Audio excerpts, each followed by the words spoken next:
네, 8월장의 오늘 첫 스타트는 약간 애매모호하게 시작이 되고 있습니다. 그렇기 때문에 일단 8월장의 큰 틀을 저희가 잘 읽어보는 게 중요할 것 같은데요. 빅피처 주목해 주세요. 저희 최태규 전문가 함께 하겠습니다. 전문가님 어서 오세요. 네, 반갑습니다. 네, 반갑습니다.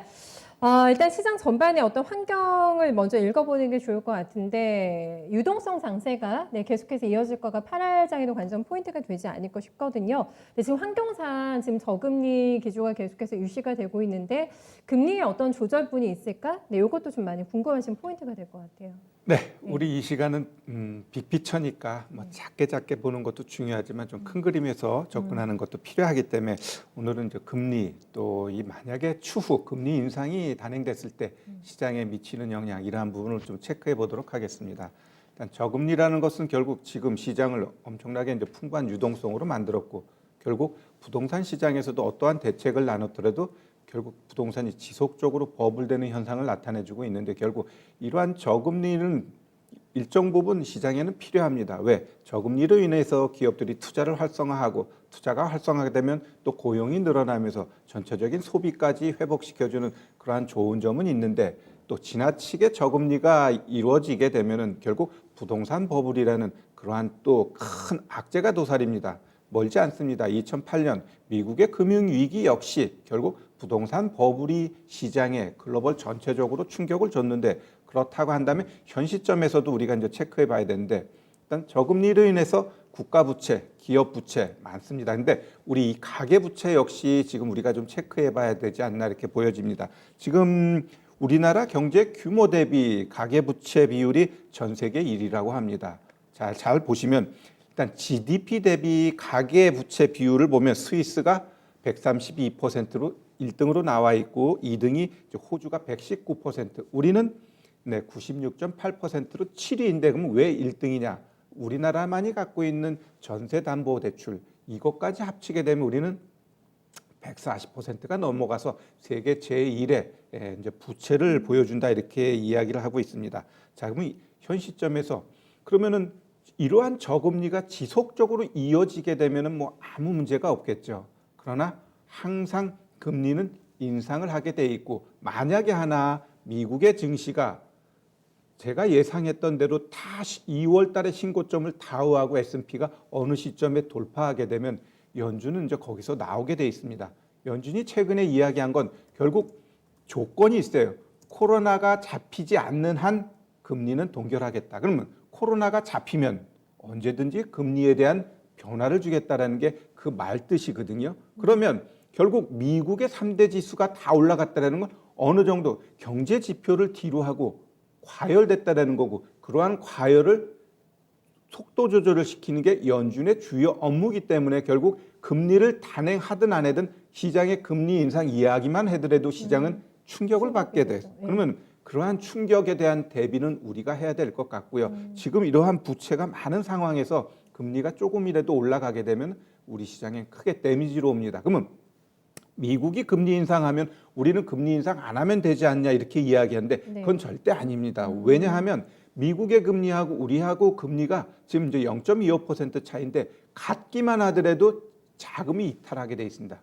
가급적이면 안전한 데서 투자하고자 하지 누가 우리나라의 외국인들이 투자하겠습니까? 그러면 금리가 역전되게 되면 더더욱 자본 유출로 인하여서 경제가 엉클어지기 때문에 결국 미국이 금리 인상에 되면 우리는 어쩔 수 없이 경제가 어찌됐든 일단 올려줘야 되기 때문에 그러면 현 시점에서는 일단 시장이 전체적으로는 좋게 가고 있지만 향후 금리 인상에 대한 부분 우리가 좀 짚어봐야 되고 그럼 금리 인상에 따라서 결국 시장은 더 크게 하락할 수 있다는 부분 우리가 좀 유념하시자는 차원에서 말씀드렸습니다. 그 시그널이 나오는 즉시 시장에서 유동성은 빠르게 걷어들일 것이고요. 네, 그 파티를 저희가 즐길 수가 없게 될 것 같은데 예상보다는 그 시기가 조금 빨리 올 수도 있다라는 말씀이신 거죠, 오늘의 요지가?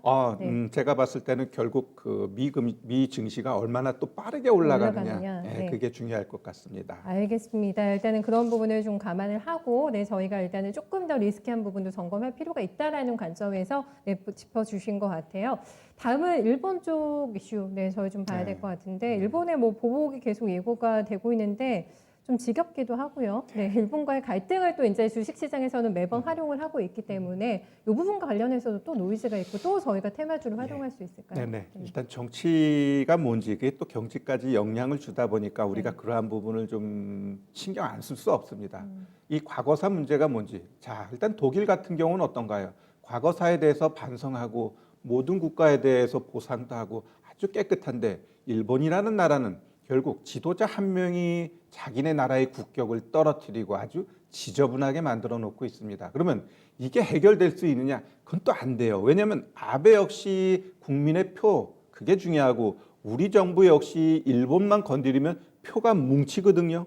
그러다 보니까 일본이든 우리든 이 문제를 서로 타협할 수 없다라고 봅니다. 뭔가 모색점이 나와야 되는데 지금 서로 평행선을 긋기 때문에 결국 이러한 문제는 시장에서 지속적으로 이어질 것 같고 그럼 내일 이후에 시장은 또 일정 부분 충격은 있겠지만 우리가 1차적인 충격 때 어땠습니까?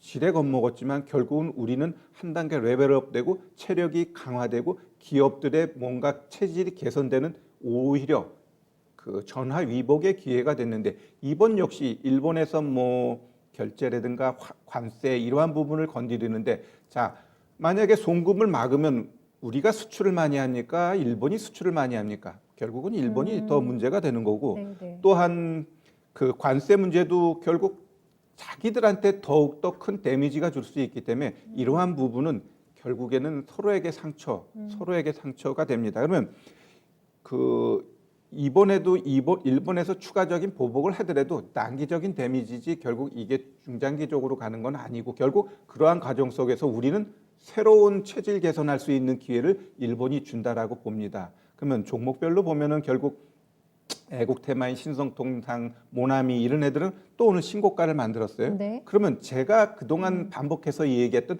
후성의 자리를 한번 보면서 그러면 이 종목이 과연 어느 쪽으로 갈 건가에 대해서 오늘 짚어보는 시간 갖도록 하겠습니다. 소부장에서 가장 네, 저희한테 네, 접근 네, 메리트가 네, 네, 있다고 네. 넘겨주셨던 후성 그렇죠. 보시는 거죠? 보시면 거의 이제 한 달 돼 가는데 일정 부분 이전 고점 올라가면 또 내려오고 또 올라가면 내려가고 결국 중요한 것은 뭐냐? 여기 60일 이평선을 훼손하지 않는다라는 겁니다. 그러면 60일 이평선을 훼손하지 않고 박스 만들면서 횡보한다라는 건 제가 봤을 때 100% 올라갑니다. 왜? 시장의 중심 테마가 아직 살아있기 때문에 그럼 이 종목은 제가 봤을 땐 더 간다라고 보고요. 제가 항상 이야기하는 게 주가가 이렇게 급락하면서 떨어진 게 올라가는 거하고 횡보하면서 올라가는 거하고는 횡보하면서 올라가는 게 더 쉽고 더 강하게 올라가요. 왜? 떨어진 거는 올라갈 때 매물대가 있는데 횡보한 건 윗단에 있는 매물을 횡보하면서 잡아먹기 때문에 더 쉽게 올라갑니다. 그러면 지금 어찌 보면 한 달 동안 아주 지겨울 수도 있는데 조금만 더 참으면 제가 봤을 때 얼마든지 충분히 이전 고점 치고 올라간다라고 보시면 될 것 같습니다. 네. 하지만 뭐 지금 대장격으로 움직이고 있는 소부장의 핵심은 아무래도 SNS텍과 동진 세미캠이 되지 않을까 싶어가지고요. 세미캠은 계속해서 직전 골파 트라이가 나오고 있고 SNS텍은 또 삼성투자 투자권 이슈까지 있어가지고 금요일장의 변도 굉장히 강했거든요. 그리고 오늘은 오르고 있긴 한데 고점 대비로는 단기적으로 이틀 동안 조금 많이 눌려 있어가지고 이 핵심적인 두 종목에 대한 전략도 좀 방향을 주세요. 네네. 네. SNS텍과 SNS텍과 동진 세미캠도 조금 전략 도와드릴까요? 가장 잘 달리는 소부장이죠. 네, SNS텍. 네. 자, 이 종목 같은 경우는 그 삼성 투자권도 있었죠. 네. 네, 그게 결국 이 뭐냐면 뉴스가 나오면은 일정 부분 차익 이런 물량이 나오는데 그럼 이 주가의 흐름을 한번 보면 어때요?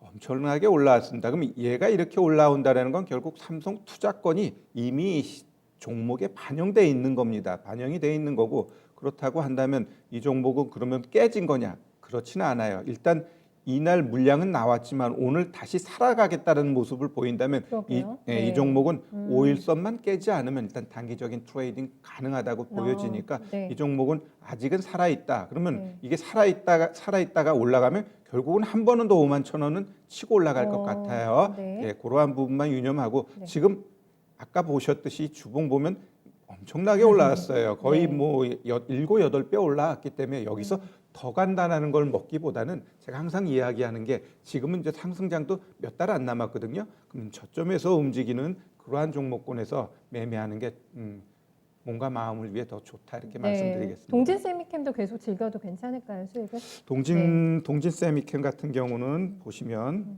이거 덜 눌렸거든요, SNS 탭보다 지금요. 네.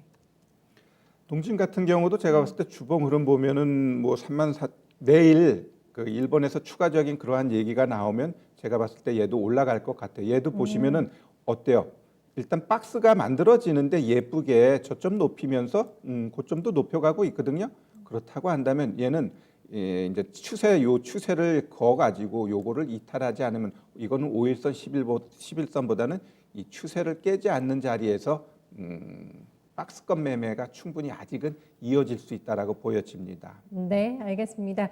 다음은 오늘 장을 거의 뭐 이쪽으로 시장이 도배하고 있다고도 과언이 아닐 것 같은데요. 네, 전기차 투톱을 볼까요? 네, LG화학이 지금 양시장 합산해서 거래득을 1등 기록하는데 사실 이런 대형주가 앞자리 바뀌는 속도가 너무 빠르다 보니까 아마 대의 보유자분들의 영역으로 지금 보시는 분들이 많으실 것 같고 SDI가 묻힐 정도로 오늘 LG화학이 잘 가네요. 네, 일단 LG화학 같은 경우 어제 오늘 지나치게 제가 봤을 때 오버슈팅입니다. 아, 그래요? 네, 제가 봤을 때 오버슈팅이고 일단 뭐 전기차에 대해서는 제가 말씀드렸듯이 뭐 성장성, 미래 먹거리 뭐 다 부합하는 아주 좋은 섹터라고 생각합니다. 그러나 항상 그 속도가 있는데 지금 시장이 보면 한쪽이 한번 움직이면 그쪽으로 몰고 가는 그러한 성향이 있어요. 그러다 보니까 좀 다시 치고 올라가고 있는데 결국 이러한 뒤끝은 항상 있게 마련입니다. 그러면 삼성 SDI 같은 경우는 오히려 최근 박스 뚫고 이제 올라갔기 때문에 한 번 더 올라갈 수 있는 여력은 충분히 있고요.